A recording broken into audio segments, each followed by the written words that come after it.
পলাশ উপজেলা স্বাস্থ্য কমপ্লেক্সে দীর্ঘদিন ধরে পড়ে আছে অসহায় এক মানসিক ভারসাম্যহীন নারী। গত 22 ফেব্রুয়ারি স্থানীয় কিছু মানুষ তাকে হাসপাতালটিতে চিকিৎসার জন্য নিয়ে আসে। তবে এখনও পর্যন্ত এই নারীর কোনো পরিচয় মেলেনি। কোনো স্বজনও তার খোঁজ নিতে আসেনি হাসপাতালটিতে। এগিয়ে আসেনি কোনো আইনশৃঙ্খলা বাহিনীর সদস্য বা সামাজিক সংগঠনের কোনো নেতৃবৃন্দ। হাসপাতালটির ডাক্তার ও নার্সরা পরম যত্নে 24 থেকে 25 বছর বয়সী ভারসাম্যহীন এই নারীকে চিকিৎসাসহ সেবা দিয়ে আসছেন। তবে মানসিক ভারসাম্যহীন হওয়ায় তাকে হাসপাতালে রেখে দীর্ঘদিন চিকিৎসা দিতে ডাক্তারদের অনেক ব্যাগ পোহাতে হচ্ছে। অনেক সময় অন্য রোগীদের রুমে গিয়ে মলমূত্র ত্যাগ করে দিচ্ছে এই নারী। তাই ভারসাম্য হারানো পরিচয়হীন অসহায় এই নারী পরিবারের সন্ধান চেয়েছেন হাসপাতালটির কর্তৃপক্ষ।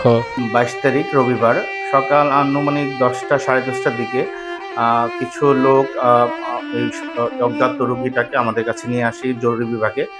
তখন আমরা রোগীটা অচেতন অবস্থায় ছিল, যার কারণে আমরা তার কোনো নাম ঠিকানা আমরা পাইনি। সেই মুহূর্তে আমরা তার যে পরীক্ষা করে দেখতে পাই যে তার পিঠের পিছনে আঘাতের চিহ্ন ছিল এবং হাতে কিছু আঘাতের চিহ্ন ছিল এবং সে পুরোপুরি অজ্ঞান অবস্থায় ছিল, অচেতন অবস্থায়। তারপর আমরা জরুরি ভিত্তিতে তাকে ভর্তি রাখার পরে আমরা তাকে চিকিৎসা শুরু করি। চিকিৎসা শুরু করার পর আস্তে আস্তে সে এখন স্বাভাবিক অবস্থায় ফিরে আসছে।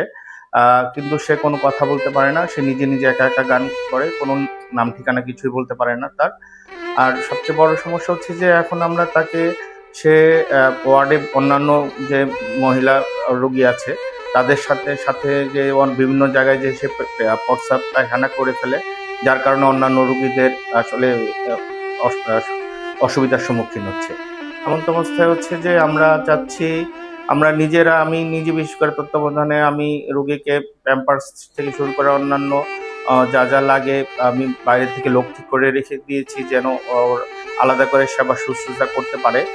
আর এখন আমি আসলে চাচ্ছি যে রোগীটা যেন যে কোনোভাবে আপনাদের মাধ্যমে হোক, যে কোনোভাবে যদি রোগীটা তার পরিবার কেউ দেখে তাহলে তার পরিবারের কাছে যেন সে সুস্থভাবে ফিরে যেতে পারে, স্বাভাবিকভাবে ফিরে যেতে পারে, পরিবারের লোকজন যেন তার কাছে যেতে পারে, সেটাই।